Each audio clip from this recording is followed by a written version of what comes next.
You're trying so hard to heal, but it still hurts.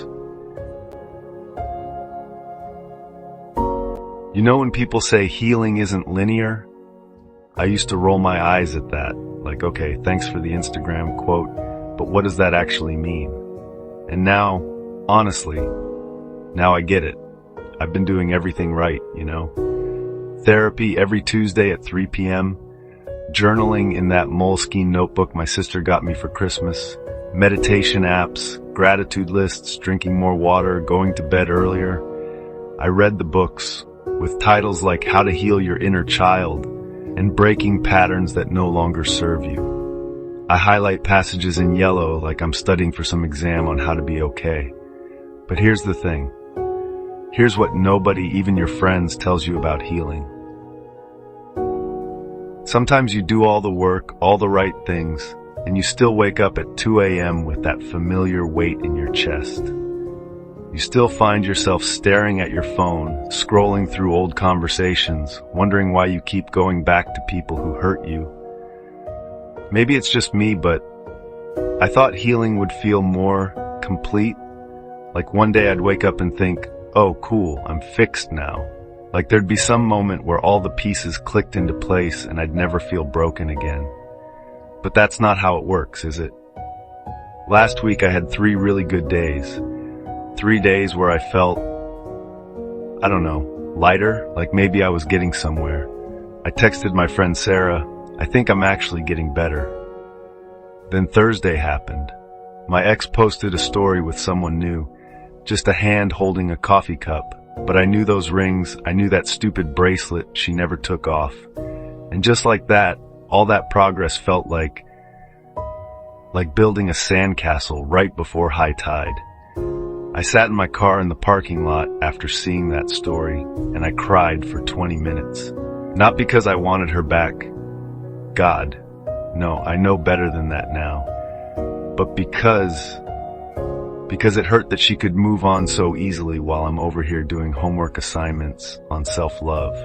You know, honestly, sometimes I think healing is just learning to carry the hurt differently.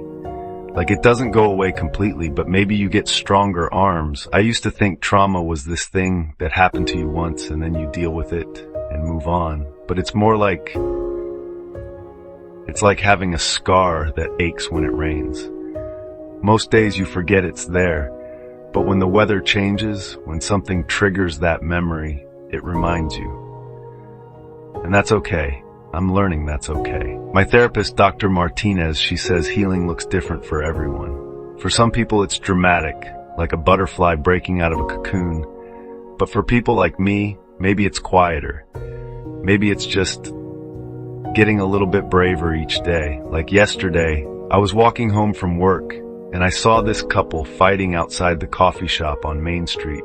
She was crying, he was yelling, and 6 months ago I would have looked away immediately, crossed the street, because it would have reminded me of too many nights with her. But yesterday I didn't look away. I felt sad for them, but I didn't fall apart. I didn't spend the rest of the day replaying my own fights, my own tears on sidewalks. Maybe that's progress? Maybe healing isn't about not feeling the hurt anymore. Maybe it's about feeling it and not drowning in it.